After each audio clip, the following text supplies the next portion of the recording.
Good morning, students. Our today's topic is polar form of a complex number. Whenever we are talking about the polar form, then we have to convert x and y into r and theta. ठीक है?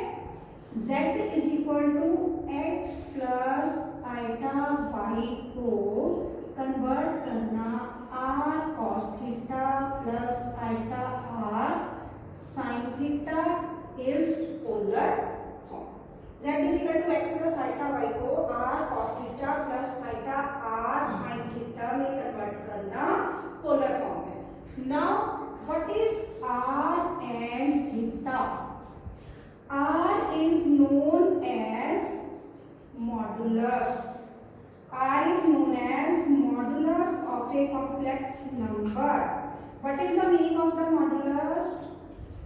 Under root of real part square plus imaginary part square. Real part square plus imaginary part square. Now concentrate on this imaginary part, not with iota. Only the imaginary part, means as we are writing 1 minus iota or 1 plus iota, and we are finding modulus or r, then 1 square plus iota imaginary part 1 है, then 1 square, not iota square. You are not to write here iota, only the imaginary part. Imaginary part is 1, so you have to write 1 plus 1, that is under root of 2. Now, are you clear about the modulus? What is the meaning of the modulus? How to denote it? Modulus means real part under root of real part square plus imaginary part. Okay, you have to concentrate at this part, that imaginary part. Imaginary part means the multiplier of iota. Real part square plus imaginary part square. 1 plus iota, 1 square plus 1 square under root of 1 plus 1, that is under root of 2. ठीक है, ये है हमारा modulus. Now, what is theta? Theta is argument. Argument of a complex number. Argument of a complex number. Now, after finding modulus, first of all, we have to know how to find the argument, how to find theta. ठीक है? What is argument? Argument is clear from the abbreviation that it is the angle. ठीक है? What is argument? Argument is angle. Argument is angle which this OP argument is angle which OP makes with real x-axis. ठीक है, ये x-axis है, इसके साथ जो angle बन रहा है वो थीटा. मीन्स अगर ये सेकंड क्वाड्रेंट में आता है तो यहां से लेके यहां तक आपका थीटा होगा. थर्ड क्वाड्रेंट में आता है तो यहां से शुरू होके ये सारा एंगल, और अगर फोर्थ में आता है तो यहां से शुरू होके ये सारा एंगल.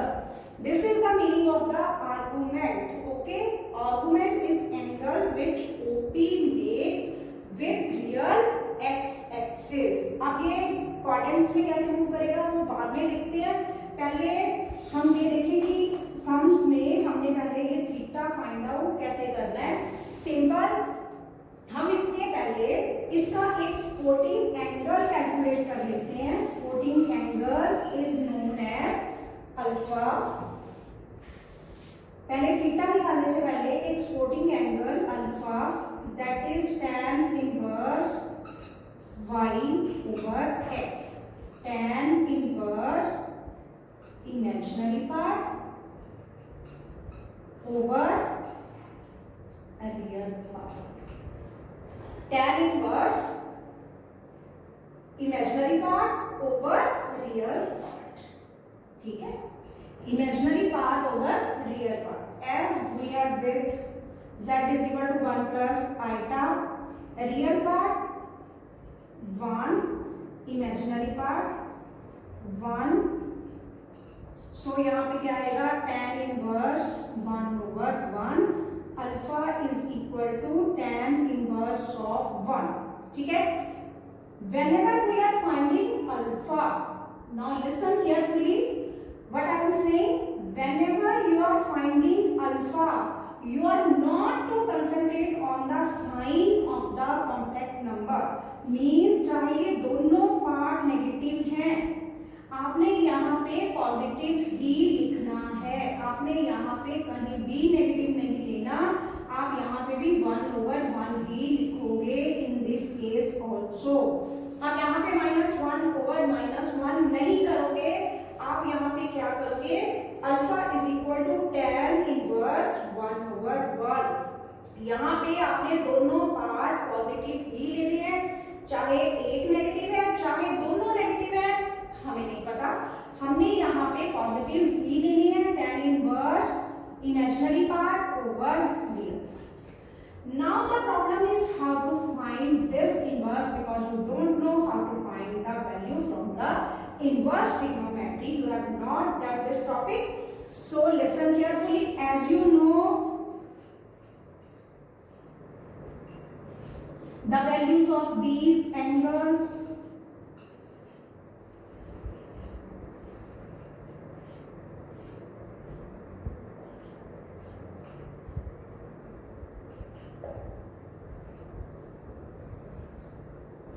पता नहीं कैसे फाइंड आउट करनी है. 4, ठीक है, 1/2 1 over root 2, ये वाली 1 over root 2 और ये वाली under root 3/2, ये वाली 1 और ये under root 3/2, ये 1 0 और ये कितनी हो गई अब tangent theta 0 1 over root 3 1 root 3 and infinity. ये टेबल आपको पता है. ठीक है, अब देखो हम कहते थे sin 0 is 0, sin 0 is 0. ठीक है, cos 0 is 1. ठीक है, tangent 0 is 0, sin 30 1/2, cos 30 under root 3/2. अब हमने ये वाली वैल्यूज लेनी है. tan inverse 0 0. अब ये वाली वैल्यू होएगी हमारे पास. tan inverse 0 is 0, tan inverse 1 over root 3 is 30 degree, tan inverse 1 is 45 degree, tan inverse root 3 is 60 degree and tan inverse infinity is 90 degree. ठीक है, ट्रिग्नोमेट्री से उल्टा. ट्रिग्नोमेट्री में हमारे पास ये वाले एंगल दिए होते थे, ये वाली वैल्यू हम लिखते थे. अब ये वाली वैल्यू गिवन होएगी, ये वाले एंगल्स हमने लिखने हैं. इसके बाहर कोई एंगल आ जाए तो आपने उसे एज इट इज रख देना है, आपने वैल्यू उसकी नहीं लिखनी. tan inverse 0 0, tan inverse 1 over root 3 30, tan inverse 1 45, tan inverse root 3 60, tan inverse infinity is 90. I am writing again. Listen again. Whenever you are finding the supportive angle alpha, alpha is equal to tan inverse y over x. आपके पास आ गया tan inverse 1 over 1 in this case. ठीक है, 1 over 1. Then you have to find its value from this. Tan inverse 1, now you know it is 45. अब values ये लिख लो. tan inverse 0 0, tan inverse 1 over root 3 30, tan inverse 1 45, tan inverse root 3 60 and tan inverse infinity is 9. Minus 1/1 mean 45। ये मैं बार बार कह रही हूँ, इस चीज का ध्यान रखना है आपने। चाहे दोनों नेगेटिव हो चाहे एक नेगेटिव हो, हमने दोनों पॉजिटिव साइन ही लेने हैं अल्फा में। थीटा में जब थीटा कन्वर्ट करेंगे तो वो अपने आप कैसे करना है वो आपको बता दूंगी मैं। अभी आपने दोनों साइन पॉजिटिव लेने हैं और आपका एंगल आ गया 45।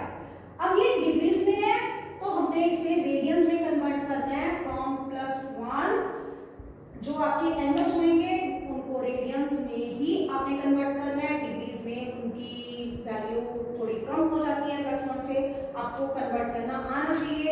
तो डिग्रीज को जब रेडियंस में कन्वर्ट करना है तो आपने क्या करना है, इसको π/180 के साथ मल्टीप्लाई कर देना है। ठीक है, π/180 तो ये बनेगा आपका 0।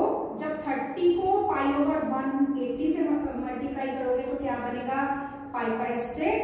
45 को π/180 से मल्टीप्लाई करोगे तो π/4 एंड 60 को π/3 एंड 90 को π/180 से π/2। तो ये आपका एंगल कितना बन गया π/4।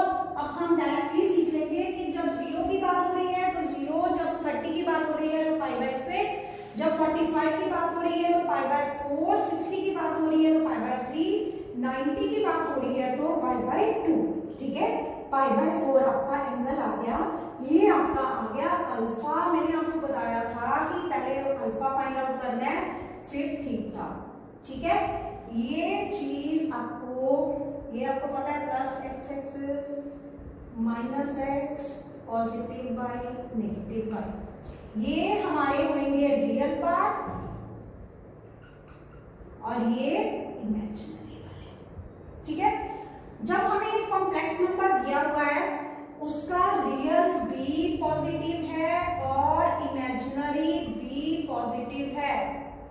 रियल भी पॉजिटिव है, इमेजिनरी भी पॉजिटिव है, तो आपका थीटा होएगा इक्वल टू अल्फा। आपका रियल भी पॉजिटिव है, इमेजिनरी भी पॉजिटिव है, तो आपका थीटा होएगा अल्फा। ये चीज मैंने आपको बताई कि थीटा क्या चीज है, जो वो लाइन है वो बनाती है विद रियल एक्स एक्सिस। वो जो एंगल होता है वो होता है आर्गुमेंट। तो वो अगर सेकंड क्वाड्रेंट में चला गया तो आपका क्या आया, real negative, imaginary positive. Real negative, imaginary positive. तो सेकंड क्वाड्रेंट में आपका थीटा क्या बनता है, π-अल्फा। रियल नेगेटिव, इमेजिनरी पॉजिटिव, तो आपका ये थीटा क्या बनता है, π-अल्फा।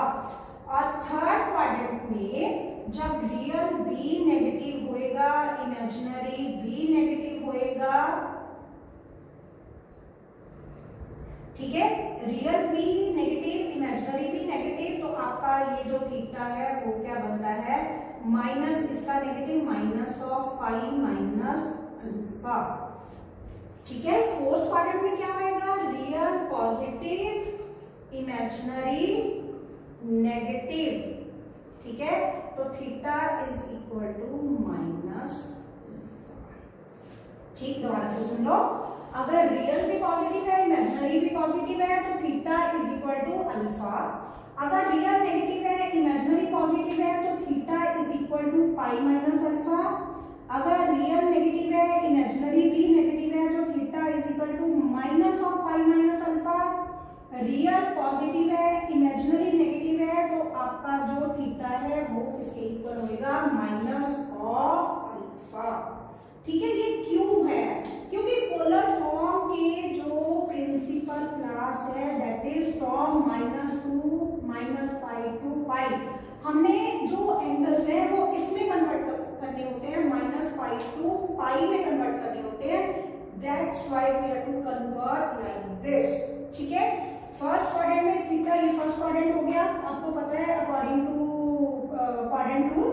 ठीक है, फर्स्ट क्वाड्रेंट में theta is equal to alpha, second में theta is equal to pi minus alpha, third में theta is equal to minus of pi minus alpha, fourth में theta is equal to -alpha.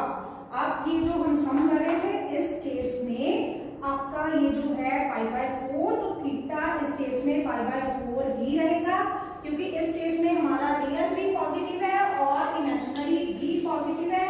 तो आपका ये जो थीटा है वो भी अल्फा के इक्वल आएगा। तो थीटा इज इक्वल टू π/4। तो आपकी फुल फॉर्म क्या होने वाली है इसमें, z इज इक्वल टू, पहले हम मॉडुलस कैलकुलेट कर लें, 1 square plus 1 square that is under root of 2। तो polar form r cos theta plus iota r sin theta. r कितनी आ गई, under root 2 cos π/4 plus iota root 2 sin π/4। ठीक है, अब एक सम मैं आपको और करवा देती हूँ, दोनों नेगेटिव वैल्यूज लेके। ठीक है, एक सम और एक दो सम और करवा देती हूँ ताकि आपको ये टॉपिक क्लियर हो जाए। इसमें हमने 3 टॉपिक कवर करे। पहले मॉडुलस, अगर अकेला मॉडुलस का सम आ जाए तो मॉडुलस क्या चीज है, modulus is real part square plus imaginary part square. उसके बाद आर्गुमेंट, आर्गुमेंट इज थीटा, और थीटा को फाइंड आउट करने के लिए पहले हमने अल्फा निकाला, फिर उसको थीटा के लिए क्वाड्रेंट रूल के अकॉर्डिंगली बनाया। अब आप सम देखो, z is equal to -1 minus root 3 iota, -1 minus root 3 iota. ठीक है जी, तो पहले r क्या चीज है, -1 square plus minus root 3 square. You are not to write iota, याद है ना, आइटा नहीं लिखना, 1 प्लस 3 under root of 4 that is 2। ठीक है, ये हमारा हो गया मॉडुलस। अब alpha tan inverse imaginary part over real part. ठीक है, tan inverse root 3, tan inverse of root 3। तो आप टेबल से देख लो वैल्यू कितनी है इसकी, 60 डिग्री। 60 डिग्री को रेडियंस में कन्वर्ट करने के लिए π/, ठीक है, π/3। अब π/3 आपका क्वाड्रेंट के अकॉर्डिंगली मैंने क्या बताया था, इसमें रियल पॉजिटिव इमेजिनरी भी पॉजिटिव, इसमें रियल नेगेटिव इमेजिनरी पॉजिटिव, इसमें रियल नेगेटिव इमेजिनरी भी नेगेटिव, इसमें रियल पॉजिटिव इमेजिनरी नेगेटिव। अब इस क्वाड्रेंट में जा रहा है थर्ड में क्या था, minus of pi minus alpha. तो थीटा क्या बन गया आपका, माइनस ऑफ पाई माइनस π/3। तो theta is equal to minus of 2 π/3। तो आपकी इस सम की रिक्वायर्ड पोलर फॉर्म क्या बनेगी, इस सम की रिक्वायर्ड पोलर फॉर्म आपकी बनेगी z is equal to r cos -2 π/3 plus iota 2 sin -2 π/3। This is the polar form. एक चीज आपको यहाँ पे और बतानी है, what is the meaning of the conjugate, वो अगले लेक्चर में उनके समझ आएंगे। तो कंजुगेट जब भी आपने लेना है तो कंजुगेट का मतलब क्या होता है, conjugate you are to change the sign of the imaginary part, you are to change, ये साइन है कंजुगेट का। ठीक है, तो कंजुगेट जब भी लेना है you are to change the sign of the imaginary part. Imaginary part का साइन चेंज करना आपका कंजुगेट है, ये चीज आपने ध्यान रखनी है। इसके जो सम्स हैं वो आपको नेक्स्ट लेक्चर में करवाऊंगी। ठीक है, ओके बेटा, स्टे सेफ, थैंक यू।